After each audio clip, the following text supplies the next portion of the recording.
It's W from W Investing back to give you some predictions for silver prices in the month of October. September's coming to an end, and silver had a great month in September. It actually fooled me a little bit. I did not think it would move up as quickly as it did. We actually moved up from $31 all the way to $35 an ounce for silver. So we'll make a few predictions on the future and maybe near term and long term.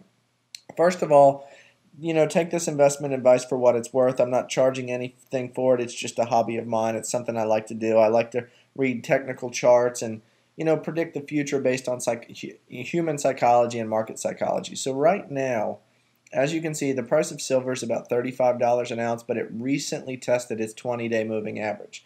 I like to see the price of silver or any stock or equity at least test the 20-day moving average before moving much higher. But it was good to see it test the 20-day moving average and then move higher the following 2 days. So that's a good sign, but there's a lot of room here between the 20-day moving average and the 50-day moving average. The 20 days about $34 an ounce, and the 50 days about $30.50 an ounce. So, if it breaks below this with any world economic news or anything that comes out, there could be a steep drop. I'm not saying it will happen, but there is a lot of room in here for risk.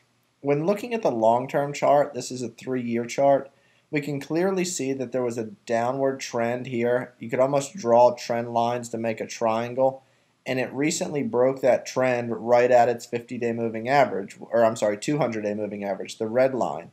When it broke this red line, as you can see, it went higher by $4 an ounce. So, this is great. This is a great sign for the long-term bull market. A lot of people have predicted that silver is now going to be back in a bull after about 2 years of being in basically a bear market, at least a year and a half. So, when looking at this chart, I personally think silver is a great investment right now. Like I said, if you want to wait until it pulls back to the 50-day moving average, which is the blue line, it might not be a bad idea.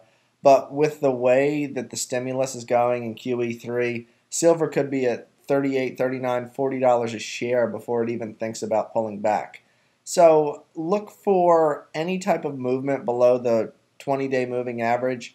There's plenty of support here at the 20, the 50, and the 200-day moving average. So it is a great investment. If you're looking to get out of stocks and get into silver and gold, now might be a great time. So we'll see what happens in the month of October, but I still like silver as a long-term play, and I fully expect it to get to $40 an ounce before the end of the year.